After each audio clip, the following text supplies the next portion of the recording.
చుట్టూ గంత మంది ఉండంగా పెళ్లి పిల్లనే వచ్చి ట్రీట్మెంట్ చేస్తున్నట్టున్నది. ఎవరైనా ముందుకొచ్చి చూడొచ్చుగా అని అంటారేమో. ఆమె పెళ్లి కూతురైన డాక్టర్ కూడా అందుకే వైద్యం చేస్తుంది ఇట్లా. కేరళంలో పనూరు కాడ డాక్టర్ అయిన షిరీన్ అనే ఈమెకు రిజాజ్ అనే ఇంకో డాక్టర్తోనే లగ్గమైతున్నదట. ఇక పెళ్లిలో క్యాటరింగ్ పనులు చేస్తున్న ఈమెకు పానం బాలేక అడ్డం పడ్డదట. ఇక ముక్కులకెళ్ళి రక్తం వస్తుంటే అది చూసిన ఇంకొక ఆమె ఆ అని కళ్ళు తిరిగి క్యాలు తప్పి కింద పడిపోయిందట. అయ్యో అయ్యో అని అందరూ మొత్తుకుంటుండే వరకలా ఏమైంది ఏమైంది ఆగురు ఆగురు అని ఈ డాక్టర్ అమ్మ అట్లనే పెళ్లి బట్టలు అలానే వచ్చి రక్తం గారకుండా ఆపి ఫస్ట్ ఎయిడ్ చేసి ఏం కాకుండా కాపాడిందట.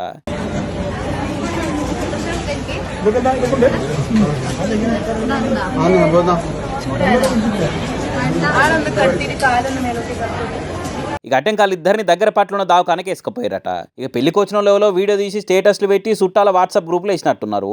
దాంతో ఇంత ఇంత వైరల్ అయ్యి ఇట్లా సోషల్ మీడియాలోకి ఎక్కే వరకలా లగ్గంకి వచ్చిన వాళ్ళే కాదు ఫోన్లలో చూసిన వాళ్ళంతా డాక్టర్ అమ్మను నోరు నయంగా మెచ్చుకుంటున్నారు. ఎవరు ఎసొంటి ఆపదలు ఉన్నా కానీ డాక్టర్గా డ్యూటీ చేసుకుంటా డాక్టర్లు దేవునితో సమానం అనే మాటని బరాబర్ మళ్ళీ పారి నిరూపించిందని అంత డాక్టర్ కొట్టి అడిపోలే అని పొగుడుకుంటా పోస్టులు వేస్తున్నారు చాలా మంది.